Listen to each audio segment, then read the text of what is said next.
Mesdames, Messieurs, bonjour Quay, notre dernier invité en ce mois de décembre, avant notre spécial du 25 décembre. Suivez notre programmation sur nos différentes plateformes. Une journée Coconut Podcast. Aujourd'hui, on est avec un invité, mais alors là, un homme d'affaires, entrepreneur, très en vue à Montréal, mais surtout sur la couronne nord. Aujourd'hui, il porte plusieurs chapeaux, je vous dirais. Dans un premier temps, il est président de City Deluxe, City of Lux. On doit le dire en français, on est à Coconut Podcast.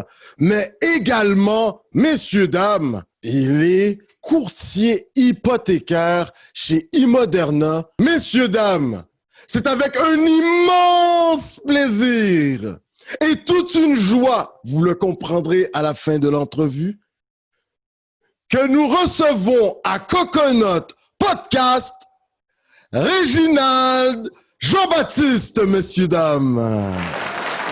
Merci Alain, merci beaucoup pour cet accueil-là. C'est la première fois qu'on m'accueille comme ça, vraiment, ça fait vraiment plaisir de participer à ton émission. Puis on va passer une bonne heure, à peu près une bonne heure ensemble à discuter plein de choses de l'actualité. Ça va être un bon moment, mesdames et messieurs. Écoute, tout le plaisir est le nôtre que de te recevoir à Coconut Podcast, Réginald Jean-Baptiste. Écoute, actuellement, d'après nos recherchistes, tu es un de ces entrepreneurs très en vue depuis 2016. Écoute, on te voit un peu partout sur les réseaux sociaux avec City of Lux. Donc, on va en parler, City de luxe, hein, on va le dire comme ça. Mais City of Lux, écoute, là, ça t'a vraiment mis sur la carte. Mais comme je pose à tous mes invités, Réginald, comment vas-tu? Moi, personnellement, ça va super bien. Il y en a que ça va étonner que je dise ça. Je sais que c'est la COVID-19. OK, je vais pas vous mentir, c'est vrai que des fois, j'ai le goût de sortir, aller prendre un verre dans un restaurant. Par contre, la COVID-19 a été tellement bénéfique. Le fait de devoir rester chez soi, d'avoir du temps pour faire tellement de choses qu'on se dit en temps normal avec le travail, les ci, les ça, on n'a pas le temps. Là, on a le temps de focusser, rester à la maison, développer plein de talents. J'ai appris plein de choses pendant la COVID-19, vraiment, je peux vous en parler, là, vraiment des formations en ligne sur le e-commerce. Quand la COVID-19 a commencé, c'est là que je venais d'avoir mon permis de courtier hypothécaire. Il y en a qui vont dire que je suis courtier hypothécaire, donc c'est les prêts avec la banque, mais je m'intéresse beaucoup à l'immobilier en tant qu'investissement aussi. On va en parler là, dans quelques instants. Beaucoup de choses se sont passées. Le plan professionnel, comment que ça s'est orchestré pour toi? Tu dis que tu as pu vraiment suivre beaucoup de formations. Est-ce qu'il y a eu un réalignement? On a pris le temps de réfléchir sur vraiment les actions qu'on allait mettre en place pendant la COVID, mais également post-pandémie. On t'écoute? Oui, bien sûr. Comment j'ai vécu professionnellement la COVID-19. Avant la COVID-19, je faisais mon cours pour devenir courtier hypothécaire. Qu'est-ce qui est arrivé? C'est un coup que j'ai eu mon permis, mais la COVID est tombée en même temps. Je l'ai eu au mois de mars, la COVID est tombée. Ce que j'ai fait pour en profiter de ça, j'ai ma compagnie, comme j'ai dit, City of Lux. Là, City of Lux, en gros, Lux veut dire en latin lumière, light. Donc, cité des lumières. Pourquoi j'ai appelé ça comme ça? C'est qu'à la base, j'ai commencé à vendre des briquets électriques qui se rechargent à l'électricité. Donc, c'était concept. Du e-commerce, ça. C'est e-commerce, oui, c'est sur Internet.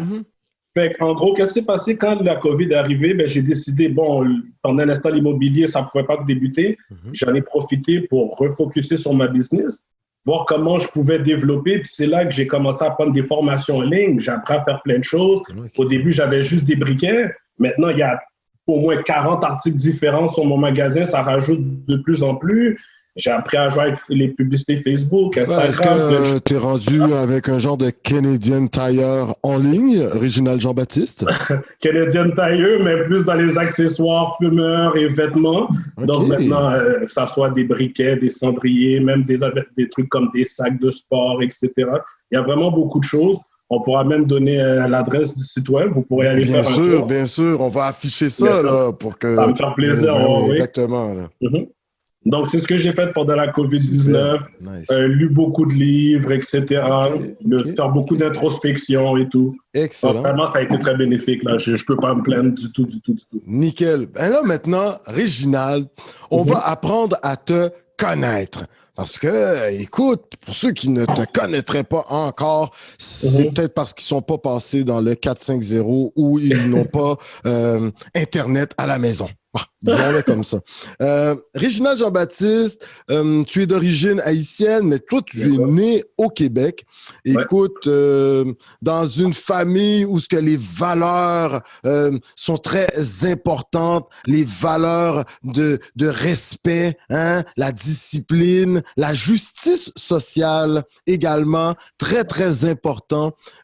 Écoute, Réginald, nous, on a une petite question pour toi parce qu'on sait que tes parents vont faire d'énormes efforts pour toi en ce qui a trait à ton éducation. Ah oui. Et en 2008, là, toi, tu as un uniforme. Ça a l'air que tu vas à l'école avec un uniforme. Peux-tu nous en parler un peu là, de cette époque où ce que, en tout cas, rappelle-nous, là, les chiffres, les dates sont peut-être pas exactes, mais à l'époque où ce que tu allais à l'école avec un uniforme, tu t'en rappelles-tu, là? Il fallait que ton pantalon soit bien repassé, tes chaussures bien cirées. Parle-nous-en un petit peu là, de cette discipline quand même, qui va t'amener assez loin, très loin, même plus tard, exactement. Ah oui, mais personnellement, je crois que la base, la plus grande base se passe à ce moment-là. Comme tu l'as dit, les parents traditionnels, l'école privée, mon père, c'est quelqu'un qui est très à cheval sur les principes, puis l'éducation pour lui, depuis que je suis petit comme ça, l'éducation, il a toujours mis ça dans ma tête. Donc, moi, là, l'école privée, comme tu dis, je me rappelle, c'est le protocole, les pantalons bien placés. Tu vas à l'école, tu essaies toujours d'avoir les notes les plus hautes possibles. Moi, mon but, je ne vais pas te mentir, mes parents, ils surveillaient beaucoup d'éducation, mais surtout mon père. Hein. Puis mon but, c'était toujours, il fallait que je les pressionne. Là, je venais 85. Ah, mon fils, tu pourras avoir 90. Quand tu viens avec 95, tu pourras avoir 100. Une journée, tu sais quoi, je suis venu avec 100%.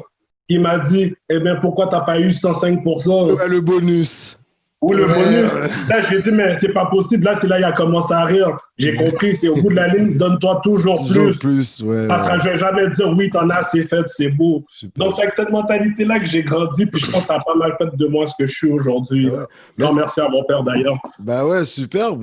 Mais également, tes parents vont faire un choix de bourgade. Ils vont habiter Montréal, pas trop loin des quartiers Anjou, Saint-Léonard. On est de bons cherchistes. Oui, à notre podcast. Et là, maintenant, ils vont décider d'acheter une résidence unifamiliale à Saint-François-Laval. Ça, c'est dans l'est de Laval. Ils sont dans ces premiers Haïtiens à s'installer à Saint-François.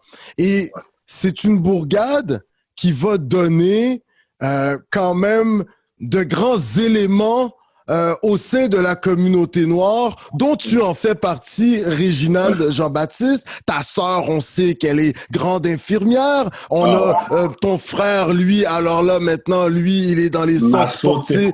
Massothérapeute, entraîneur, très excellent d'ailleurs. Excellent, mais il était au podcast, je pense qu'on va devoir l'inviter, là, c'est clair. Oui, il était au podcast de Pascal Lavache, très récemment, donc très en vue dans le 450. Écoute, les Marco Volsi, qu'on reçoit à Coconut Podcast également, qui vient de ta bourgade. Un peu plus tôt aujourd'hui, on recevait Ralph Jusma, coach Jusma, bel garçon. Écoute, on a les Carla Beauvais également qui ont résidé à Saint-François. Écoute, on en a tout plein là. Moi, j'aimerais t'entendre. Véritablement, que retiens-tu de ce tricoté serré dans Saint-François-Laval? Tu sais, je veux dire, aujourd'hui, de voir que toutes ces personnalités, bien en quelque sorte, ont germé dans ce petit coin de pays de l'île Jésus. C'est vraiment un petit quartier, oui. Puis je retiens beaucoup de choses. Puis qu'est-ce qui est le plus important, surtout dans ce que tu as dit, non seulement il y a du monde comme mon frère là-dedans, mais en plus, c'est tout du monde qui sont un peu plus vieux que moi. C'est tout du monde que j'ai regardé, j'ai parlé avec eux. Ralph, justement, bel garçon. J'ai toujours été plus jeune que lui, mais c'est quelqu'un qui a toujours parlé avec les plus jeunes. Il parlait toujours avec moi, il blaguait, mais aussi il me parlait des choses. Éric Denis. C'est le prochain que j'allais dire. S'il y a quelqu'un que j'admire à Saint-François, c'est Éric Denis. Monsieur basketball à Laval aujourd'hui, là. Ben oui, puis lui, toujours, depuis qu'on est jeune, il était jeune aussi, mais il disait toujours la jeunesse. La jeunesse. La jeunesse. Ça, tout le monde sait qu'Éric Denis dit toujours ça. Il s'est toujours occupé de tout le monde. Marco Volsi, joueur de basket, je regardais tout le temps, plus chanteur. Son frère, aussi, Jules Michel. Il y a tellement de monde à Saint-François qui ont fait des belles choses que pour vrai, ce monde-là, j'en profité pour leur dire, oui, je vous ai regardé, j'ai vu ce que vous avez fait, puis vous êtes vraiment inspirants, guys. Puis c'est le fun de voir qu'on sort tous du même quartier, puis pour vrai, ben, gros big up à tout le monde, là. Oui, on vous a remarqué, oui, Eric, tout le monde, je vous ai vu. Mon frère, je lui dis tout le temps que je suis fier de lui, donc ouais. OK, donc quand même, les plus grands, tu sais, comme on dit, les grands frères du quartier ont vraiment servi de modèle, entre autres, parce que tu les voyais se démener. Éric Denis a même été candidat à une certaine époque à Laval. Donc là, ça motive, là. Ben oui, puis moi, s'il voudrait se présenter comme maire, s'il y a quelqu'un pour qui je voterais, c'est bien Éric Denis, c'est garanti. Attends un instant. Messieurs, dames, écoutez, notre courtier hypothécaire à Coconut Podcast, Réginald Jean-Baptiste, chez Immoderna. Alors là, il vient de faire une déclaration incroyable. Monsieur Denis, Éric Denis, alors vous êtes convié à vous présenter à la mairie. Oui, à Laval, Île-Jésus. Écoutez, on ne sait jamais. Vous pouvez peut-être être le prochain maire de Laval. Un homme issu de la diversité, communauté noire. Pourquoi pas?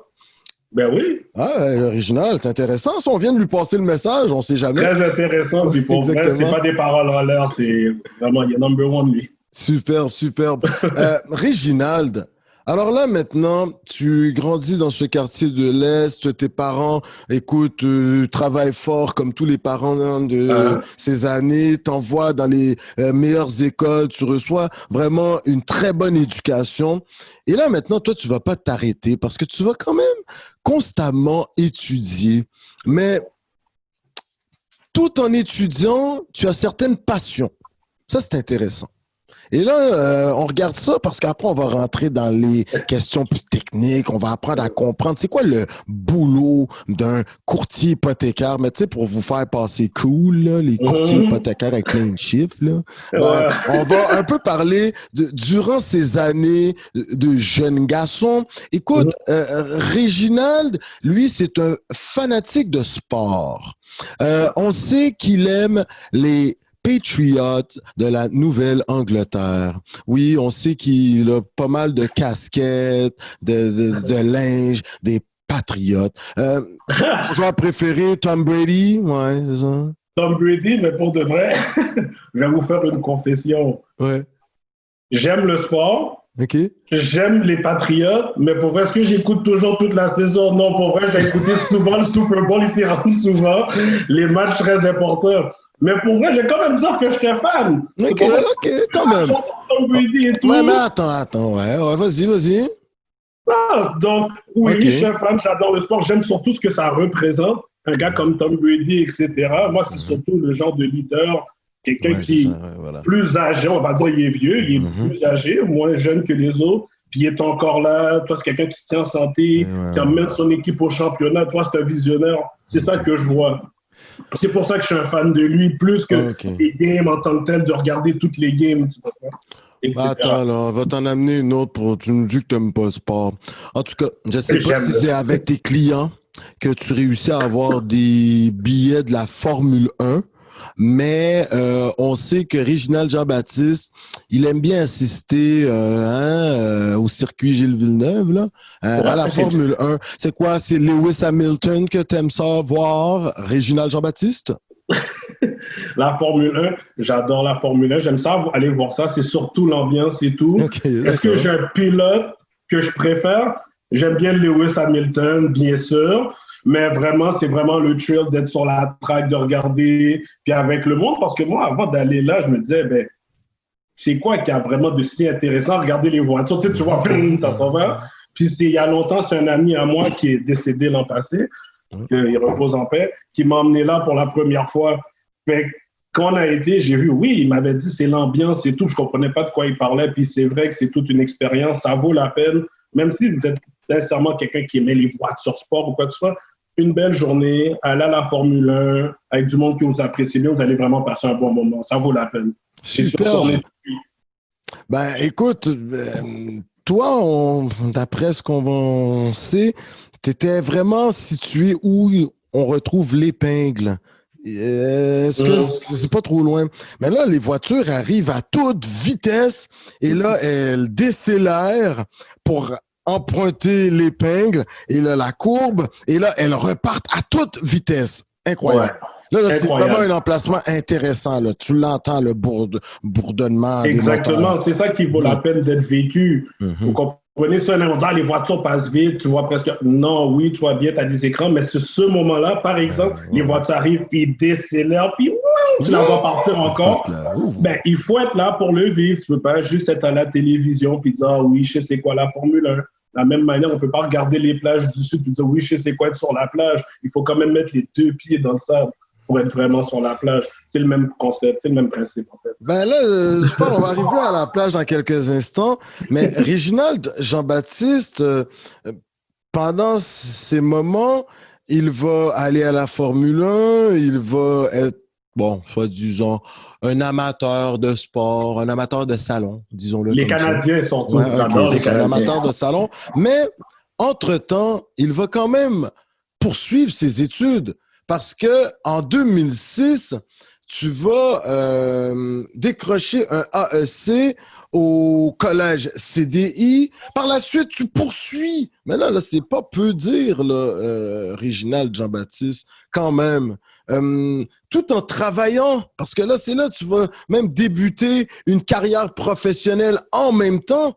Tu vas être spécialiste à la paix, donc tu vas travailler pas trop loin des ressources humaines, à l'administration, dans la tu es un cadre, là, on le sait, colbert, ouais, c'est ça. Puis, et là, tout en vivant cette expérience, tu as déjà des études en la matière, tu vas aller te parfaire un peu plus loin, tu sais, parce que tu sais, tu as eu des expériences dans l'administration au niveau de Bell Canada, ne serait-ce. OK? Ça, c'est quand même incroyable. Et on va utiliser toutes ces expériences plus loin dans ce côté entrepreneur chez toi. Tu vas travailler chez Bell au service à la clientèle. Tu vas être également agent au service financier au tout début de ta carrière. Écoute, Réginald, avec tout ce cumul d'expériences, là, c'est pas peu dire. Tu vas quand même aller, alors là, dans l'une des plus grandes écoles de commerce au Québec. Alors là, franchement, on sait qu'on a l'ESG. Moi, je l'ai dit toujours les autres. J'en parle toujours, comme ça, on fait pas de jaloux. Puis, tu sais, moi, je suis un peu de l'UQAM en plus. Là. Okay? Alors, on a l'ESG à l'UQAM, on a John Molson, on a sûrement une école, il faut que j'aille chercher son nom, à McGill.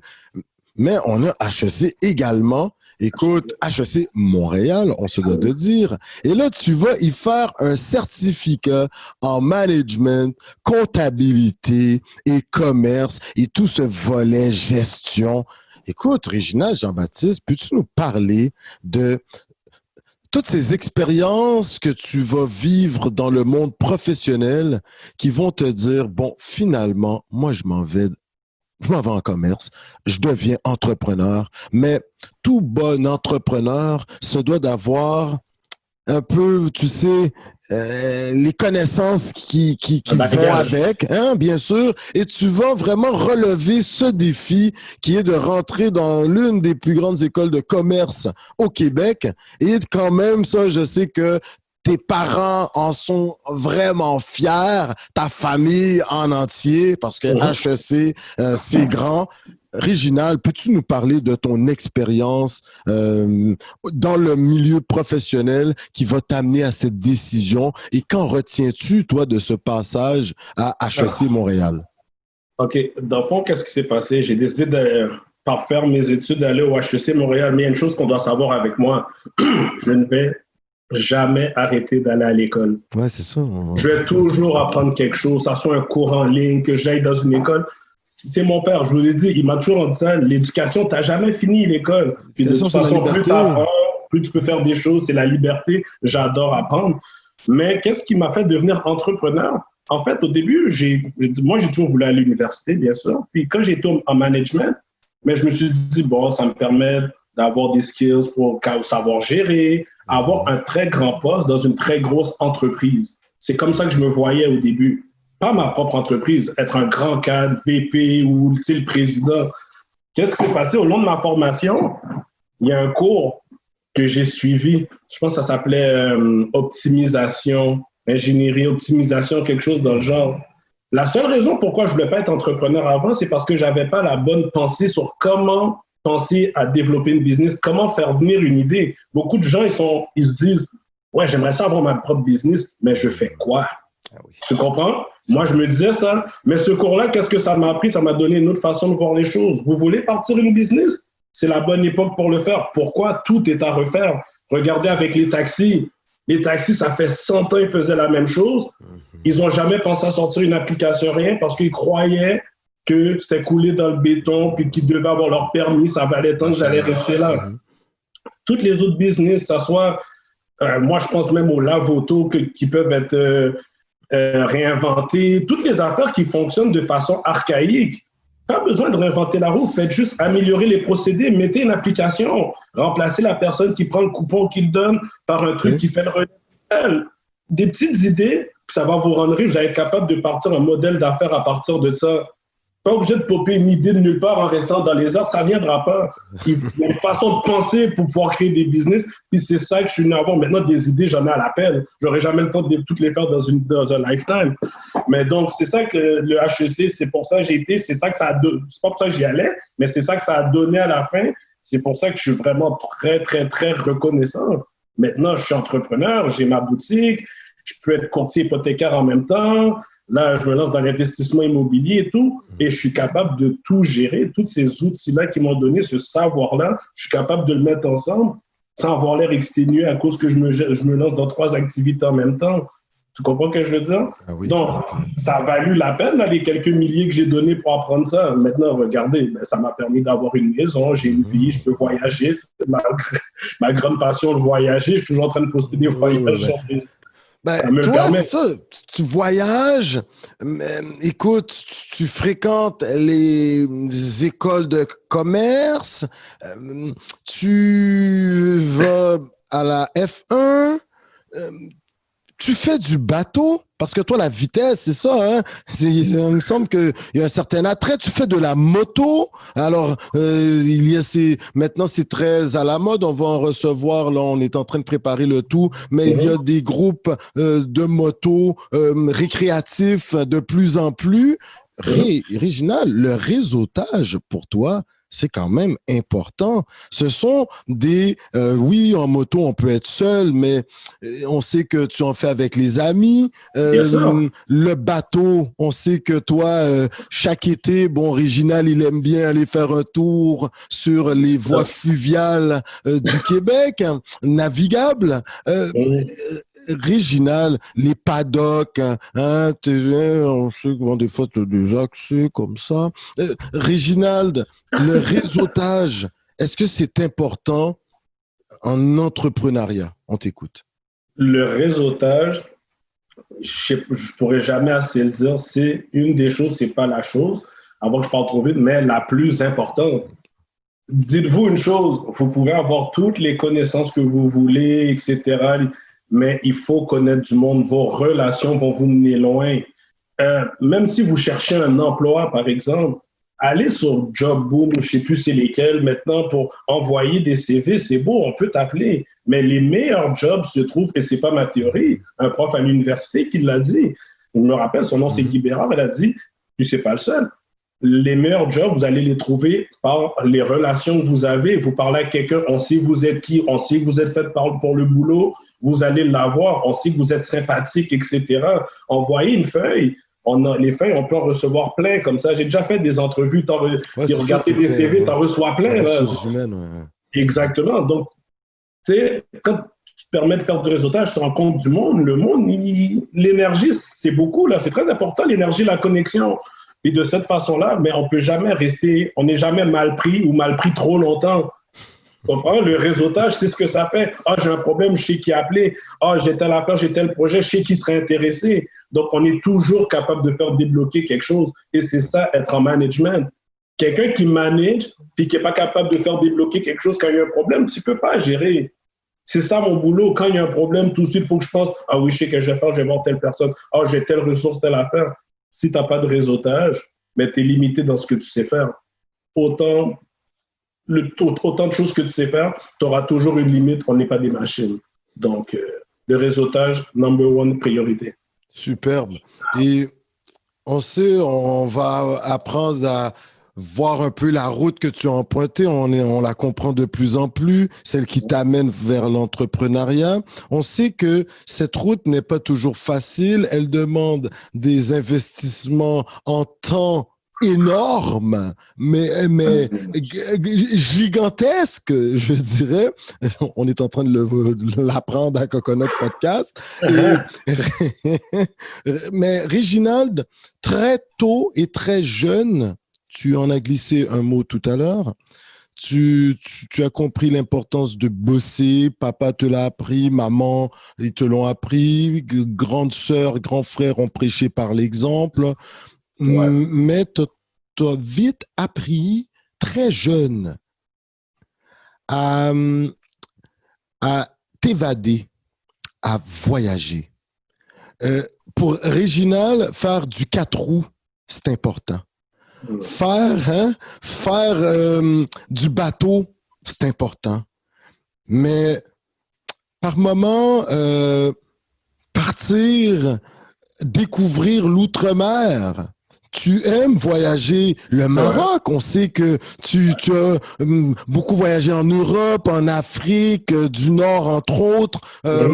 Las Vegas, c'est comme, tu sais, tout bon entrepreneur, à un certain moment, se doit de faire une petite virée, se disant, bon, l'année, elle a été bonne cette année, on va essayer de voir si je peux, non. Mais quand même, Réginald, tu as été dans les Caraïbes, Jamaïque, entre autres. Ouais.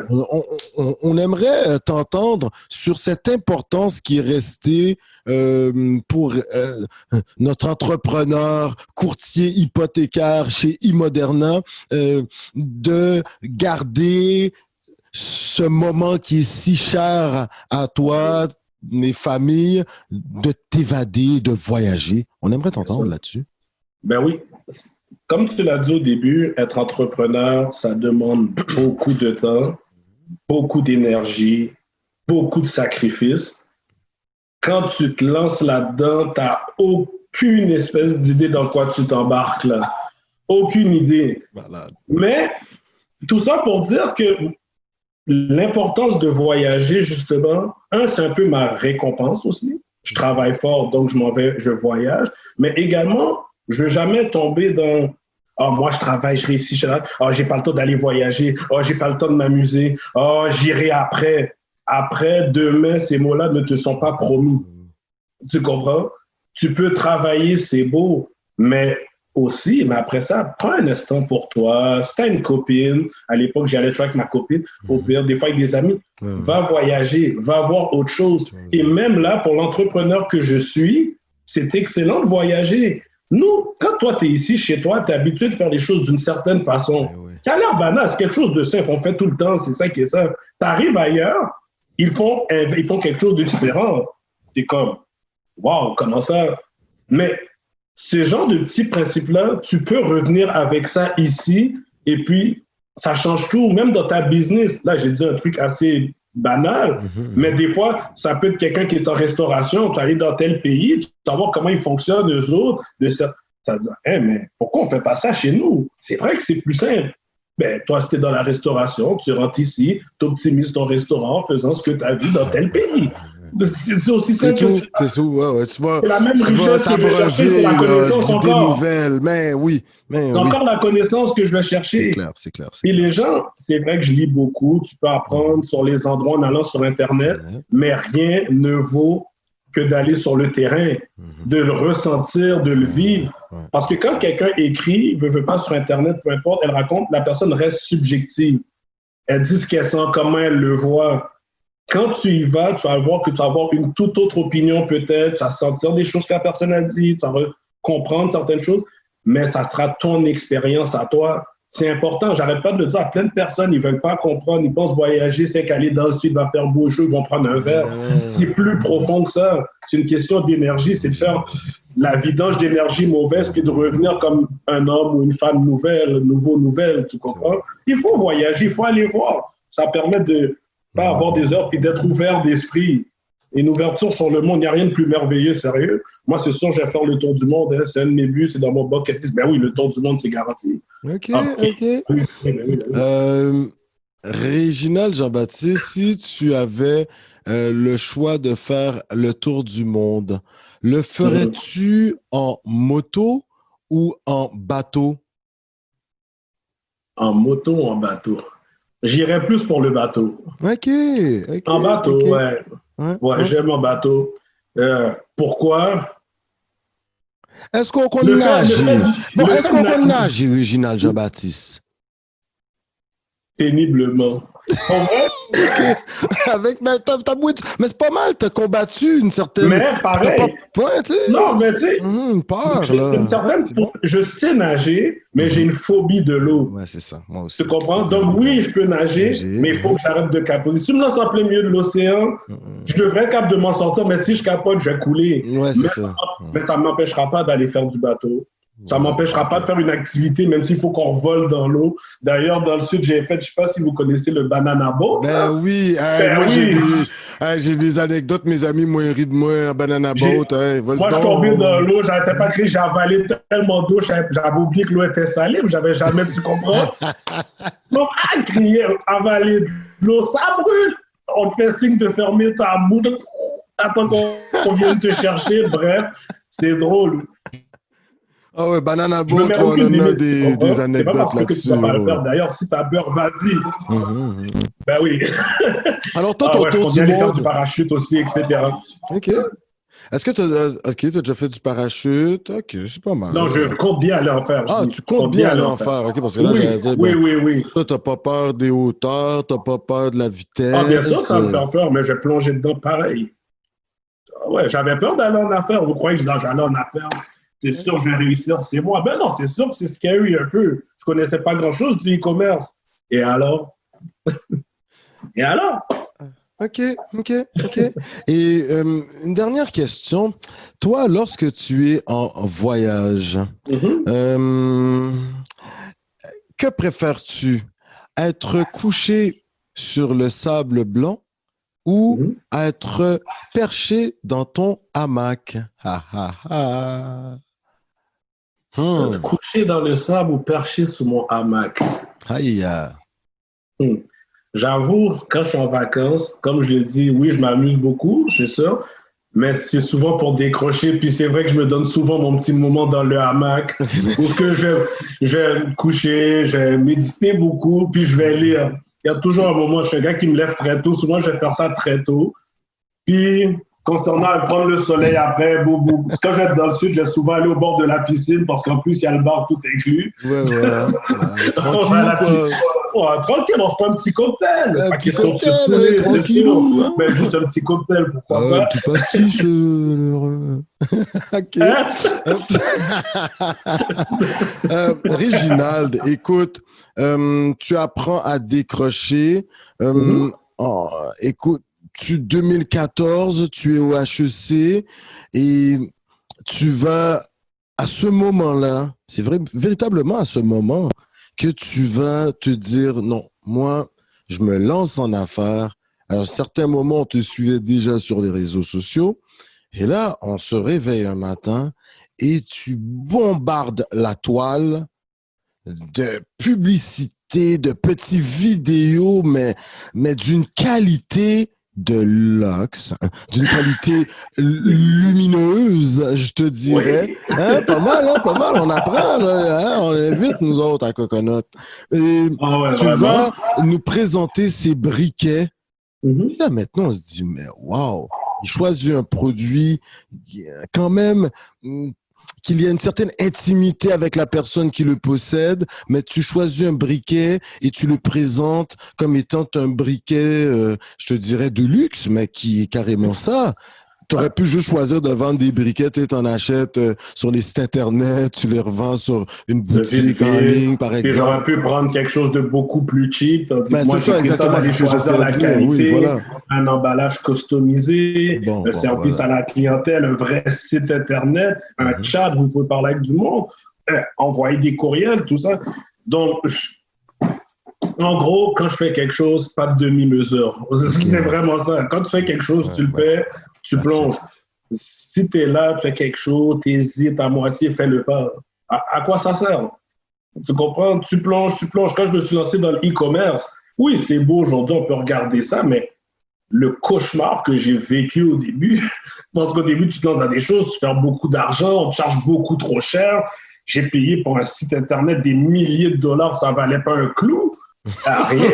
Maintenant, c'est moi qui fais mes propres sites Ben ouais, ben Internet c'est ça. et ils sont optimisés. Et quand vous allez aller sur le mycityvlogs.com, vous allez voir un site optimisé, bien fait, des photos professionnelles faites. Tout ça, j'ai réussi à mettre ça sur place. Bon, des photos des collaboratrices comme des photographes, par exemple, et d'autres Cool. personnes. Mais la gestion, comment le site est monté, c'est moi qui ai réussi à faire ça. Et au début, j'ai payé une dizaine de milliers pour faire mon site Internet et ça valait rien du tout. Pendant la COVID, j'ai pris une formation en ligne. Ben c'est ça. J'ai appris ça. J'avais le temps, 8 à 12 heures par jour dans mon bureau, En en train de courtage travailler. hypothécaire, ça. Hein? Non, ça, c'est en Attends. 2019. Ça, avant, parce que c'est ça, toi, tu étudies tout le temps. Tout le temps, tout Ben, le c'est temps, ça. tout le temps. Donc, mais la formation que tu vas faire durant la pandémie, est-ce que c'est une formation qui est en lien avec le monde des affaires, le courtage? On aimerait t'entendre là-dessus. Non, ce que j'ai fait pendant la pandémie, c'était par rapport à Cydia Vlogs. Ah, OK. C'est un cours là-dessus. J'ai pris, quand la pandémie elle a débuté, comme j'ai dit au début, ben, je venais d'avoir mon permis pour débuter d'être courtier. C'est ça. Donc, j'ai eu mon permis, mais après ça, pandémie, après ça, l'immobilier était fermé. Donc, pendant ce temps-là, j'ai dû refocuser, comme j'ai dit au début, sur ma compagnie, en fait. Puis là, maintenant, tout va bien. L'immobilier en partie. Ouais, Là, ouais, on fait du comptage hypothécaire, l'investissement immobilier, et puis tout le tralala. Il y a plein de choses que les gens ont besoin d'apprendre et de savoir sur l'immobilier. Vraiment, comme ces temps-ci, ça bouge beaucoup. Je vois le monde achète beaucoup, le monde font de la surenchère sur des maisons, etc. C'est très bien, ça bouge. J'aimerais juste donner un petit avertissement, un petit conseil à ceux qui écoutent. C'est quand même quelque chose d'important pour l'immobilier. Vous magasinez une maison, c'est vrai. Ah, mais une seconde avant que tu le dises, parce que c'est important, ça va en lien. Actuellement, là, il y a beaucoup de gens qui ont une maison, sont en train de réfléchir à vendre parce qu'ils peuvent aller chercher 70 000, 50 000 de plus que la valeur de ce qu'ils auraient pu vendre véritablement. Moi, j'aimerais t'entendre avec tout ton conseil là, qui va en ce sens, mais il y a quelque chose de pas évident, là. Mais c'est ça. Ceux qui ont une propriété qu'ils veulent vendre, en ce moment, c'est intéressant parce que, comme tu l'as dit, les gens peuvent donner des 50, des fois 60 000 de plus pour la propriété, alors que tu la vends déjà au maximum du prix. Tu comprends? Donc, pour celui qui vend, c'est très intéressant. Maintenant, j'aimerais plus avertir l'acheteur. Parce qu'il faut y penser. Tu vas acheter une maison. Tu as une famille, toi, ta femme, 2 enfants. Tu vas acheter une maison, elle vaut 300 000. Les autres maisons autour se sont vendues pareil, se sont vendues 300 000.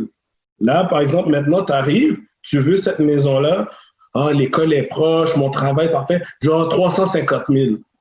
OK. Quand tu as donné 350, la maison valait déjà tout au plus 300. Tu viens de te mettre 50 000 $ dans le trou. Tu vaux 50 000 $ de moins. Tu viens de te signer une maison, mais tu ne vaux plus rien. Puis il faut y penser, on dit toujours, la maison, c'est un investissement, c'est pour plus tard. C'est vrai que plus tard, ça vaut plus, mais maintenant, c'est censé valoir quelque chose pareil. S'il t'arrive quelque chose, tu dois vendre. Si tu trouves l'emploi de tes rêves, disons, moi, j'habite à Repentigny, puis je dois déménager à Candiac, ben, je fais quoi, moi, si j'ai acheté la maison 50 000 de trop il y a 2 ans? Quand j'arrive pour la vendre, je fais pas une somme. Ouais, mais parce que tu as payé beaucoup trop cher pour la maison. Tu es arrivé pour la vendre 2 ans plus tard. Peut-être tu vas pouvoir la vendre seulement 315, 320. Le 30 de différence, il faut que quelqu'un paye. C'est toi. Et tu vas avoir une commission à payer aussi. Tu vends ta maison. Et tu vas avoir une pénalité de la banque en plus. Donc, tu es dans le trou. Et oui, c'est exactement. C'est pour ça que j'explique aux gens. C'est bien d'acheter une maison, mais un investissement doit être bon depuis le début. Puis j'invente pas ça. Dans le club des investisseurs immobiliers, ImmoFacile vont vous dire, le profit se fait à l'achat. Ta maison doit valoir quelque chose maintenant et plus éventuellement. Donc, c'est ça que j'aimerais que le monde y retienne avant de... Tu sais, c'est bien beau que ça, c'est plus proche, qu'on est bien, mais aller travailler, tout ça, aller travailler ne devrait pas servir à payer des dettes que tu t'es mis par-dessus. Tu sais, on va travailler pour survivre, mais t'es pas censé aller travailler rien que pour payer un immeuble, puis c'est tout, là. Il faut penser à son affaire, puis c'est ce qu'on laisse aux enfants après. Il faut que ça vale quelque chose. Donc, c'est juste un petit conseil que je donne, de juste bien prendre le temps qu'on veut une propriété, pas juste y aller dans l'émotion, puis à cause qu'on a tel budget, puis de renchérir sans penser. C'est juste ça que j'aimerais dire, tout simplement. En ce qui a trait à la maison secondaire,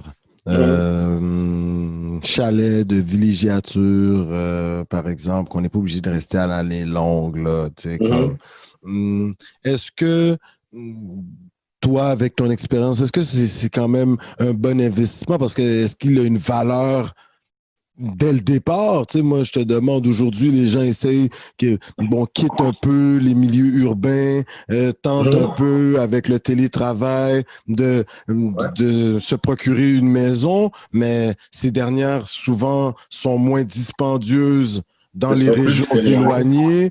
Elles peuvent se présenter comme étant presque des chalets, donc dans un milieu boisé. Moi, j'aimerais t'entendre là-dessus. OK. Mais en fait, si je donne mon opinion, c'est sûr, je ne suis pas courtier immobilier, mais bien hypothécaire. Mais les chalets en ce moment semblent être vraiment très populaires. Pourquoi? Ben, le monde sont confinés, le monde doit rester ensemble en famille. Fait que j'ai l'impression que le monde se met beaucoup à faire des activités où ils vont louer un chalet, etc. Donc maintenant, quelqu'un qui aura un chalet, ben, c'est excellent, tu le mets en location. Tu comprends? C'est sûr qu'en ce moment, tu dois faire beaucoup d'argent avec un chalet. Concernant les maisons plus à l'extérieur, vraiment, si on recule vraiment plus loin, est-ce que c'est un bon investissement? Oui et non. Chaque maison que tu vas acheter, comme j'ai dit tout à l'heure, il faut toujours se rappeler du même principe. La maison, elle vaut combien? Tu comprends? Je l'achète à combien? C'est à toi, chaque fois que tu achètes une maison, tu conclus une affaire. Même si quelqu'un dit, moi, je ne suis pas quelqu'un en business, ça se peut, c'est correct. Mais quand tu vas acheter ta maison, à tout coup, il faut que tu le considères comme si tu conclus une affaire. Tu comprends? Il ne faut pas que tu l'achètes trop cher, sinon tu te fais avoir.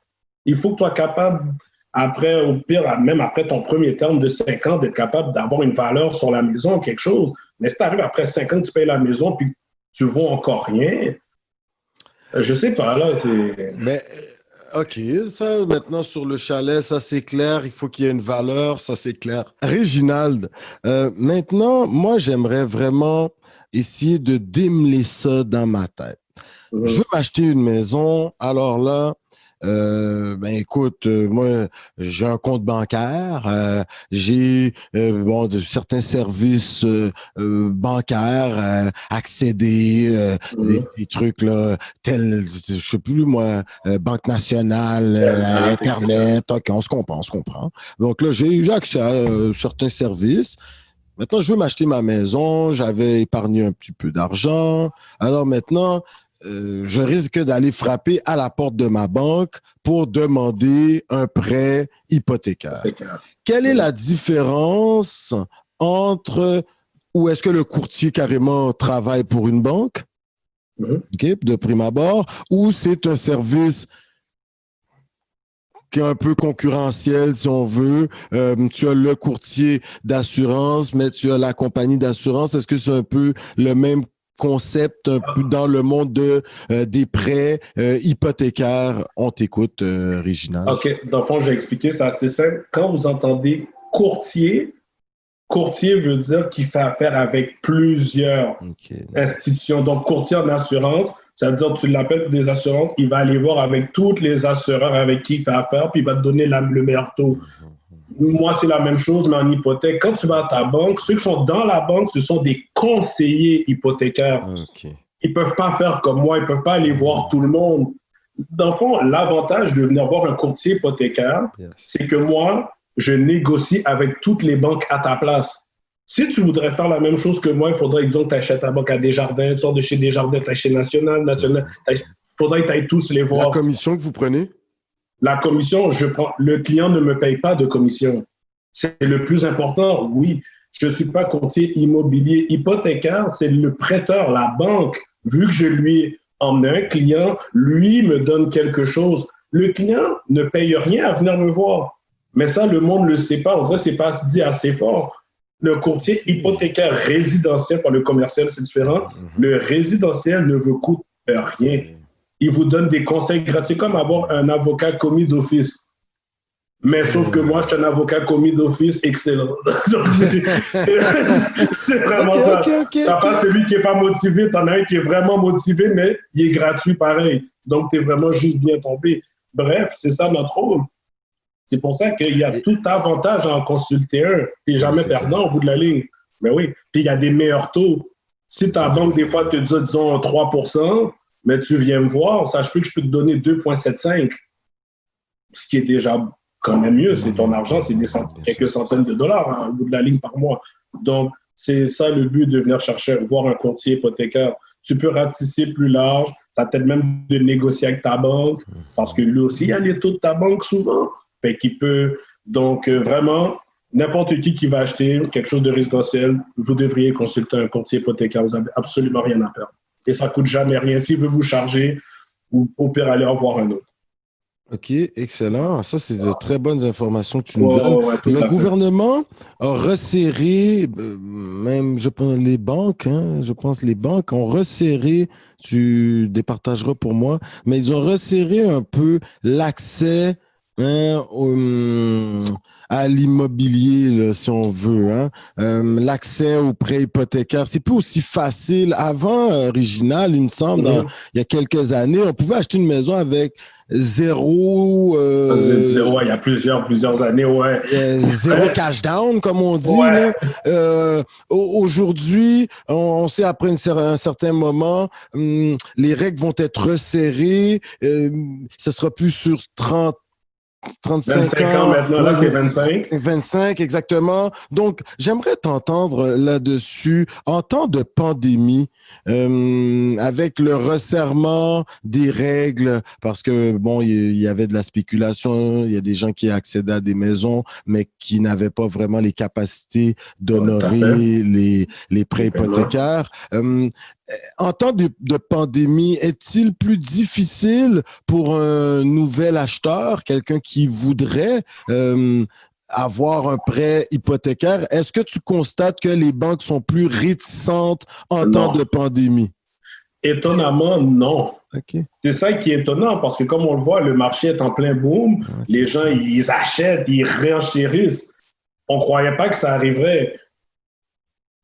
Pourquoi que c'est comme ça? Là, ils ont resserré. Bon, je vais faire un retour sur ce que tu disais avant, il y a bien longtemps, avant que je sois dans l'immobilier. Oui, j'entendais avant qu'on pouvait acheter des maisons avec 0%, zéro cash down.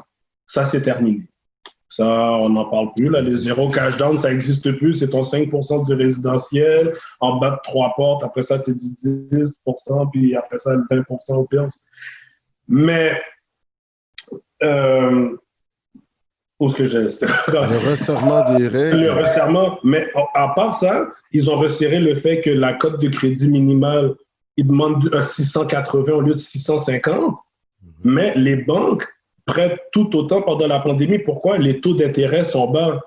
Quand les banques veulent resserrer, vous allez voir les taux d'intérêt vont monter. En gros, vous allez le savoir quand, je vais vous le dire, quand l'économie va se resserrer puis ça va devenir dur d'emprunter, c'est quand vous allez commencer à entendre le gouvernement dire oh, on va monter le Là, taux c'est le directeur. taux directeur, hein? Voilà, exact. Ouais, bien sûr. Le taux directeur, dès que le taux La Banque directeur monte, centrale. ouais, tous les taux de n'importe quoi, tous les taux vont monter. Puis quand les taux montent, là, ça devient plus dur d'emprunter. Parce que si tu voulais, disons, ta capacité d'emprunt était de 300 000 à 2 mais si maintenant le taux est à 3 mais ça ne pourra plus être 300 000, ça sera peut-être 265 maintenant. Ça va être plus dur, tu vas devoir avoir plus de revenus pour aller chercher le même montant. Mais là, maintenant, c'est pour ça là, que tout le monde est l'immobilier est en feu comme ça. Les taux sont bas, du 1,6, 1,8. Puis là, j'ai vu, on dirait HSBC avec du 1%, des trucs comme ça. Ouais, j'ai vu un article comme ça, du HSBC 1%. Ça m'intéresse d'aller voir un peu plus c'est quoi d'ailleurs. Mais quand tu as des taux aussi bas, le monde s'en va acheter parce que le taux est plus bas, donc ta capacité d'emprunt est plus grande. Donc, c'est pour ça, ben, bientôt, là, après ça, c'est toujours comme ça, des up and down, ils vont resserrer la vis.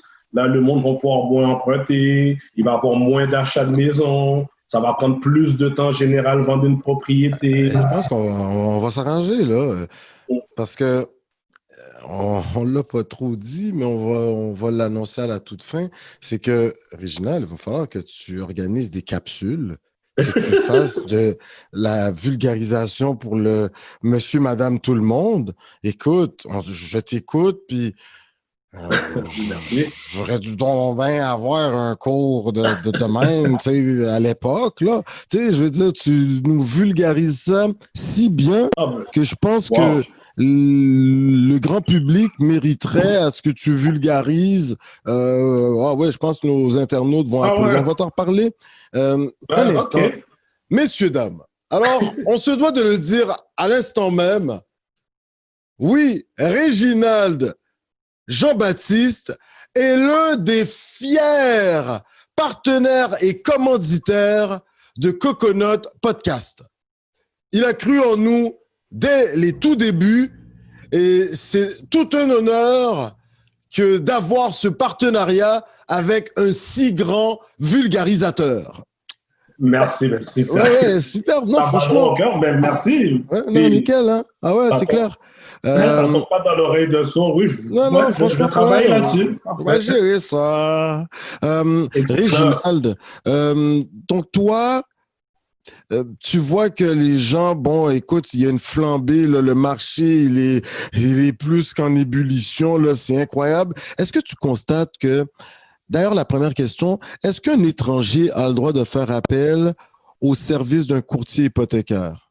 Un étranger, oui, bien sûr. OK, d'accord. Il peut investir ici, il va pas avoir les bonnes banques, etc. Okay, mais oui, il peut. Actuellement, est-ce que ce sont des Canadiens qui achètent ou on sent que c'est l'étranger derrière un clavier qui est en train d'acheter certains quartiers? On prétend dire que Griffintown, bon, écoute, il y a beaucoup d'acheteurs qui viennent de l'étranger, qui ne sont même pas en sol canadien. Non, vraiment. Alors, est-ce que tu constates au niveau des prêts hypothécaires qu'il y a une grande activité de gens venant des Caraïbes, d'Afrique, d'Asie? Personnellement, si je parle pour mon cas à moi, non. Okay. Mais souvent, les gens, des investisseurs étrangers comme ça, puis souvent on a fait référence quand ils ont resserré l'immobilier au Canada, c'est les Asiatiques, beaucoup qui achetaient, surtout dans l'Ouest canadien. L'influence s'est rendue jusqu'ici, si je ne me trompe pas. Mais eux, je ne sais pas trop comment ils fonctionnent, parce que moi, c'est des gens très, très, très riches. Je ne crois pas qu'ils vont appeler un courtier hypothécaire random.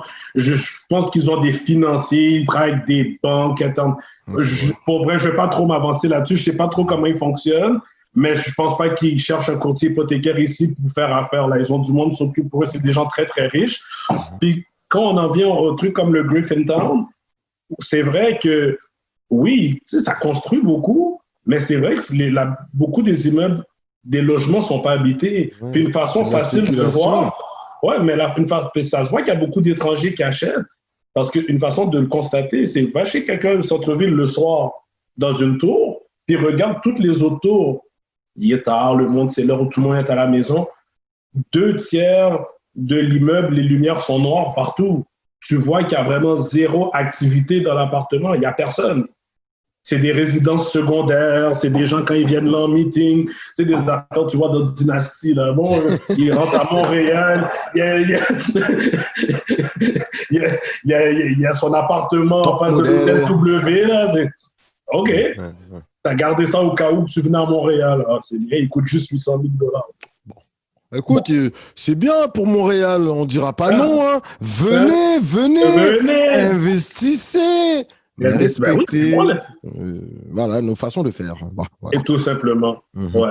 Faut pas que ça pénalise personne. Incroyable comment tu as vulgarisé. Maintenant, moi, j'aimerais t'entendre. Trouves-tu qu'il est plus difficile pour un courtier hypothécaire? Moi, je connais un peu la réponse, mais trouves-tu qu'il est un peu plus difficile pour un courtier hypothécaire issu des communautés noires à gagner la confiance des clients?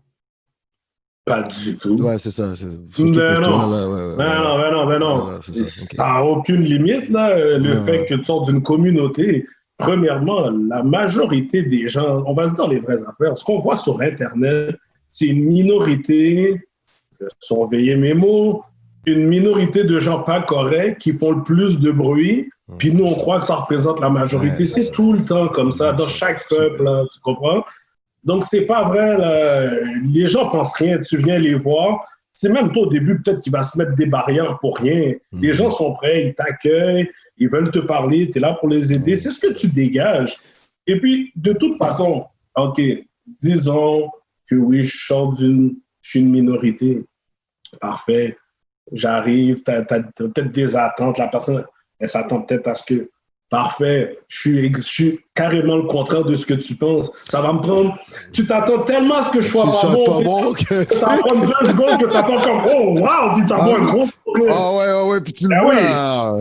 Oui. Ouais, puis la personne, elle est comme maintenant, elle te donne son attention. Ouais, c'est vrai. Ben oui, surtout plus jeune. Des fois, j'arrivais dans des entrevues, puis tu sais, t'es plus jeune, puis tu sais, t'arrives, puis après, regarde, là, tu crois peut-être que... Tu vois, la personne, peut-être j'avais les cheveux longs plus jeune aussi. Mais dès que je me mettais à parler, ça par rapport, là, t'as des bonnes idées, tu parles bien, la personne n'est pas fermée à... C'est juste... Tu sais comment c'est des fois. C'est clair. Et de toute façon, ça joue à mon avantage. Tu crois avoir une mauvaise idée, ça m'a pris 2 secondes. Déjà là, j'ai gagné l'entrevue. C'est parfait, je voulais t'engager. Merci. J'ai aucun désavantage à être d'une minorité visible. Et je suis même très fier. Là, c'est number one, être haïtien. J'aime ça. Bon bagaille. Wow, tu dégages une confiance. C'est incroyable. Ouais, moi, j'aime ça.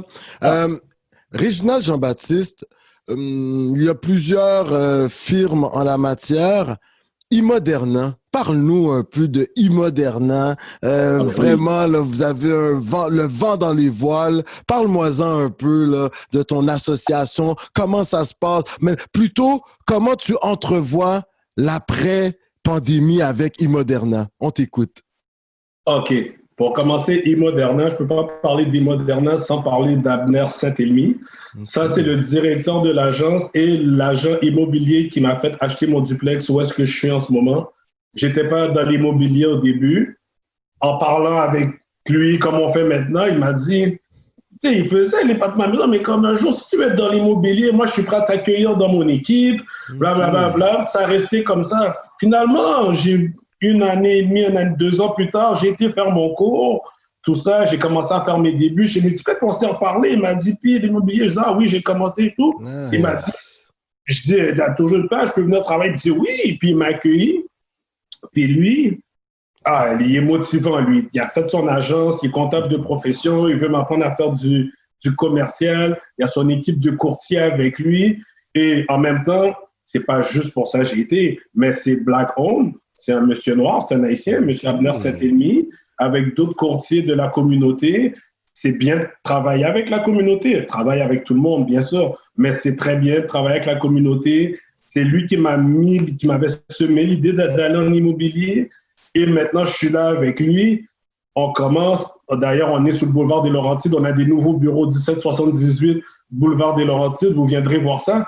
Mais pour l'après-pandémie, puis même pendant la pandémie, ça bouge. Mais après pandémie, mesdames et messieurs, on va travailler, ça va rouler, on va faire on va faire des belles choses. Il faut que vous parliez avec lui, le reste de l'équipe, c'est du monde vraiment intéressant, ils savent qu'est-ce qu'ils font. Chacun des courtiers, c'est du monde dédié, ils sont dévoués. Pour vrai, ça fait vraiment du bien d'avoir rejoint cette équipe-là. Nice. J'ai rien à dire. Multipra aussi, c'est number one, c'était des bonnes personnes et tout, vraiment. Je ne les ai pas quittés parce que whatever. Mais chez Moderna, c'est une très belle équipe. Moi, je suis leur courtier hypothécaire. C'est des agents, c'est des courtiers immobiliers, eux autres. Okay. Vous avez besoin de quelque chose, venez les voir, je vous jure, vous n'allez pas regretter. C'est pas parce que je travaille avec eux. D'ailleurs, j'ai venu les rejoindre, rien que pour vous dire comment l'énergie est bonne. Alors, c'est nos mots, j'ai plus besoin d'en dire. Faites juste venir nous voir. Et puis, pour le prêt, je m'arrange, je m'occupe de vous. Voilà. Bon bagaille! Écoute, Réginald, je pense que le monde va te revoir à Coconut Podcast parce que je sais que tu viens d'une famille où que les chiffres, là, toi, les Karl Marx, là, vous brassez les chiffres de même. Des fois, vous collaborez ensemble. Ce serait bien que vous montiez une petite capsule là, pour vulgariser les chiffres là, pour le monde. Puis un monde, des fois, qui nous semble très difficile d'accès. Tout, mais parce que le monde reste piqué sur les chiffres, tandis que c'est pas les chiffres qu'il faut comprendre, c'est plutôt le concept, le processus derrière. Les chiffres, ils vont suivre.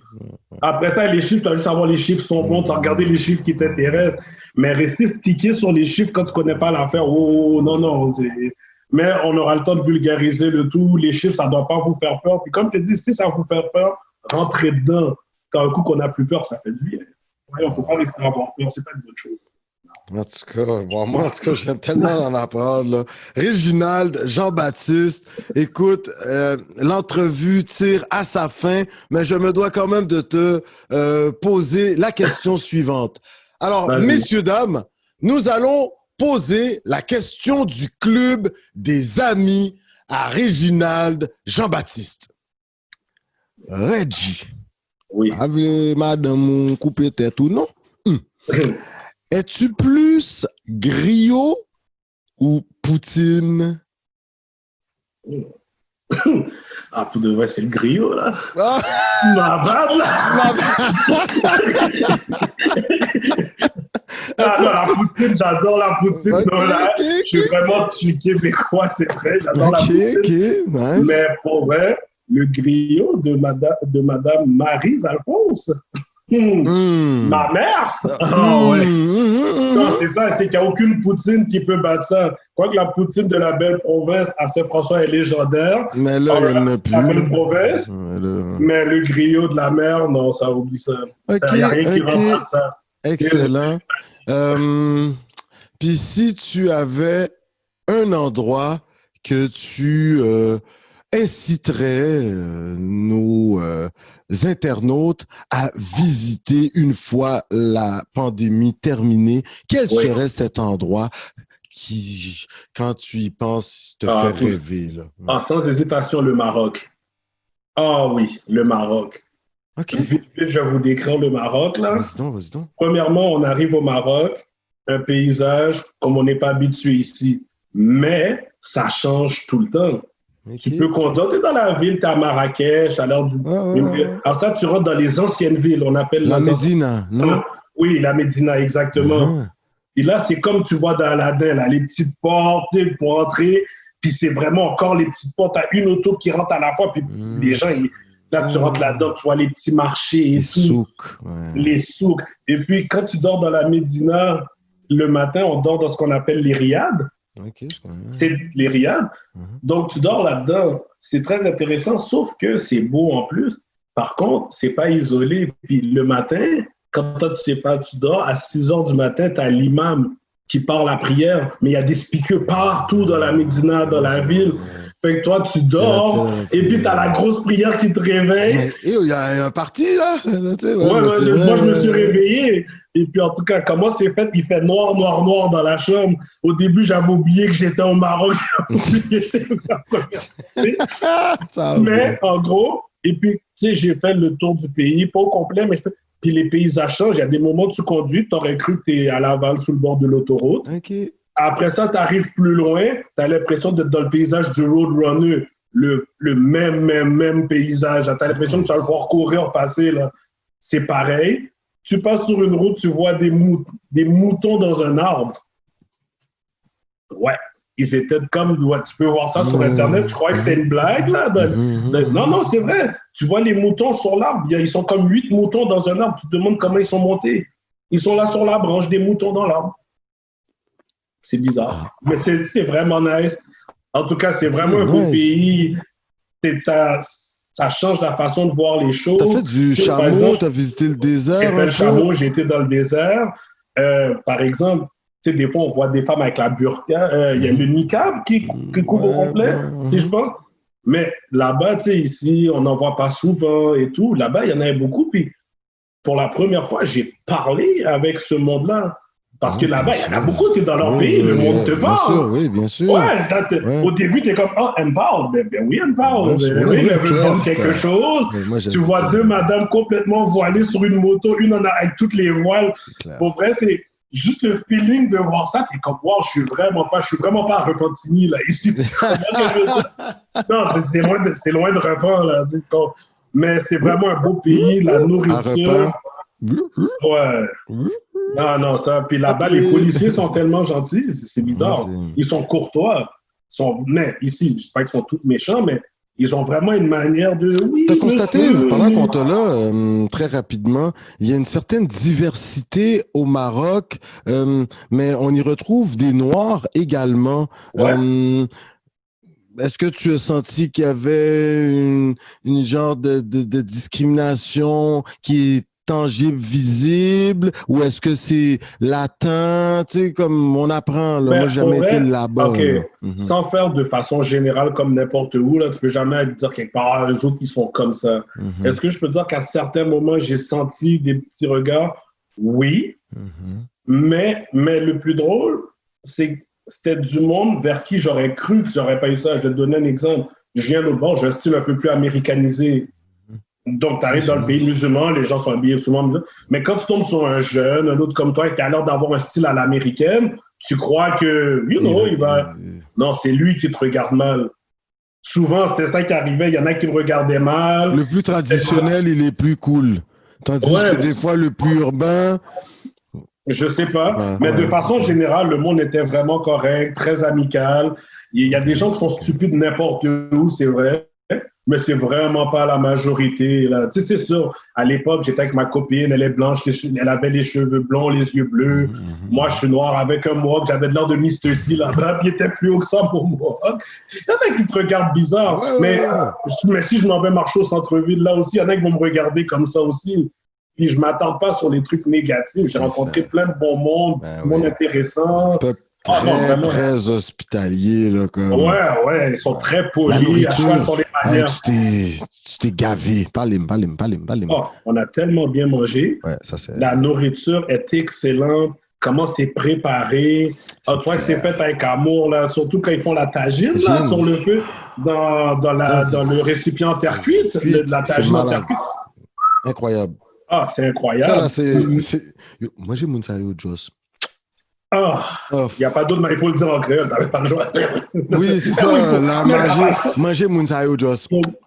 La cuisine marocaine est exquise. Comme si, mais dans toute l'Afrique du Nord, dans toute l'Afrique, tu manges le haloko dans l'Afrique de l'Ouest, c'est comme... Comment ça, nous, Haïti, nous, on le fait frire plus, là, tu sais, mais le haloko, c'est la banane plantain, là, tu sais. Dans toute l'Afrique, la nourriture est incroyable. Mais au Maroc... Non, c'est vraiment bon. Non. Mais le thé, t'as déjà goûté le thé marocain? Ouais. Un peu sucré quand même, là. Oui, ils vont mettre du sucre, c'est vrai, mais leur thé... Puis tu sais, il y a tout un processus, là. Puis moi, maintenant, moi, je verse le thé depuis en haut, mais c'est important. Mais le monde, OK, c'est vrai que quand tu le mets à une hauteur exagérée, là, tu fais ton show. Mais il y a une raison pourquoi tu le verses en hauteur. Puis ça, je ne savais pas. C'est pour oxygéner les feuilles de thé. Il faut que tu pour mettre de l'oxygène. Quand tu le verses de haut, ça crée des bulles. Ça crée des bulles d'air. C'est pour donner... En tout cas, s'il y a quelqu'un qui entend ça et qui ne sait pas exactement l'explication, il peut me le dire. Mais selon ce que j'ai eu, c'est que ça vient oxygéner. puis ça empêche le thé de tourner un peu. Le goût est plus raffiné, il est mieux. Donc, c'est pour créer les bulles d'oxygène, puis c'est mieux pour le thé. C'est ce qu'on a dit. Si jamais je me trompe, si jamais je me trompe, je suis quelqu'un qui aime apprendre, quelqu'un santé voulu devenir un message privé, me dire non, c'est pas exactement ça. Ouais, ça se peut que je me suis trompé, mais c'est l'explication que j'ai eue. Est-ce qu'on m'a donné une explication de touriste rapidement? Je sais pas, mais c'est bien celle que j'ai eue, en tout cas. Bon. T'es hot, man, sérieux. Réginald Jean-Baptiste, écoute, tes remerciements, le mot de la fin, le Québec t'écoute. Petit Monsieur Saint-François, Abcouto, la francophonie, d'aussi loin que Tabar, La Plaine, hein, là où tu as une maison d'été, on le sait. Alors, Réginald Jean-Baptiste, on t'écoute, la parole est à toi. Vas-y. Mais personnellement, pour le mot de la fin, j'aimerais vraiment commencer par te remercier toi, toute ton équipe de m'avoir reçu ici. À ton émission Coconut Podcast, pour vrai, c'est vraiment un honneur. Je suis vraiment content. Je suis ton show depuis le début, puis maintenant qu'on m'a invité, je suis vraiment content. je suis vraiment fier. Ça fait ça à plein de gens, ouais. Ben ouais. Puis en même temps, dans le mot de la fin, comme je l'ai dit, tous les modèles, les gens que j'ai vus, que ce soit des gens comme mon frère, bien sûr, je dis tout le temps, les Ralph Jusma, Éric Denis, bien sûr, les Marco, Ricky Volsi et j'en passe. Pour vrai, les gars... Rodney Dorvelus. Ben oui, c'était mon voisin, ça. Ben ouais. Fait que ça, c'est tout du monde. Pour là, j'ai jamais pris le temps de leur dire. Pour de vrai, grand respect, les gars. Je vous ai regardé depuis longtemps que j'ai pris exemple sur vous. C'est pas vrai que vous êtes juste passé dans le coin et on a vécu dans le même coin puis je vous ai pas vu, vous avez rien fait, puis ça n'a pas aidé personne. C'est faux. Puis en même temps, en rajoutant à ça le mot de la fin, j'espère que tout le monde, toute l'audition va aimer cette entrevue, va apprécier les propos. Apprendre? Apprécier les propos qui ont été abordés ici. Franchement. Puis en même temps, aussi dire, si vous me rencontrez, vous voulez me parler, je suis vraiment quelqu'un d'ouvert de ça. N'hésitez pas, vous voulez me rajouter, venez me parler, vous avez des questions, n'importe quoi. Je ne dis pas parce que je suis en entrevue, non, je suis vraiment comme ça. Accessible. Donc, je suis très accessible, exactement. Donc, au plaisir de faire la connaissance de tout le monde. Et comme dernière suggestion, mais si vous êtes alcoolique, vous dites, là, je ne sais pas quoi faire, il y a des bons livres que vous pouvez lire aussi. Vas-y donc. Les livres, mes livres de prédilection, j'ai celui-là, Les 48 lois du pouvoir, on ne peut pas se vivre sans lui. Sun Tzu, l'art de la guerre. Père riche, père pauvre. Ouais, pour ceux qui aiment les romans, j'en lis moins, mais des trucs comme ça aussi. Le Da Vinci Code, on apprend beaucoup de choses, donc il y a tellement de connaissances qu'encore là, j'apprends sans arrêt. Et j'en passe, penser riche et devenir riche. Bref. Prenez le temps du COVID pour vous développer. Prenez le temps de relaxer, mais développez-vous. Faites les choses. Des fois, j'ai pas le temps. On a le temps, là. Apprenez un instrument de musique, apprenez une langue, faites quelque chose. Même mettez ce temps-là à profit. Moi, personnellement, je l'ai pris pour développer ma business et pour me former. Et j'ai pas à me plaindre. Alors, je vous encourage à faire la même chose. Et encore une fois, merci beaucoup tout le monde. Et Alain, number one, merci de m'avoir reçu. Et en tout cas, tu vas... Ça comprenne à comprendre. Grand-maman Jean-Baptiste est super fier de toi. Merci. Respect, brother. Respect. Ouais. Alors, comme je dis à tous mes invités, écoute, en langue autochtone, on se doit de dire Chinash Kumetin, comme disent les Inuits, comme disent nos frères et sœurs algonquins, Miigwech. Et dans la région de Montréal, ils disent Niawen. Alors, Réginald, merci. Messieurs, dames, alors oui, nous étions avec cet entrepreneur, mais alors là, si vous ne le connaissiez pas, c'est peut-être parce que vous n'avez pas Internet. Alors là, oui, il est président de City of Locks. Ils ont cette boutique e-commerce. Vous les retrouvez en ligne. On va mettre l'adresse pour vous. Et également, il est courtier hypothécaire chez Immoderna, tenu par des Noirs. Oui, Black Owned Company. Il a fait son choix. Il y va à fond avec Immoderna. Surtout, il est partenaire commanditaire de Coconut Podcast. Merci à Réginald Jean-Baptiste. Messieurs, dames, On se voit le 25 décembre. Oui, pour ce Noël peu commun en temps de pandémie. Écoutez, on va avoir une émission incroyable, des invités superbes, comme depuis nos tout débuts. On va vous souhaiter un joyeux temps des fêtes. Profitez-en pour faire votre magasinage du temps des fêtes. Si c'est possible, faites-le par commande en ligne. On encourage nos commerçants québécois, commerçantes québécoises. L'économie de notre belle province en dépend. Et comme je vous dis à l'accoutumée, merci, Niawen! Au revoir!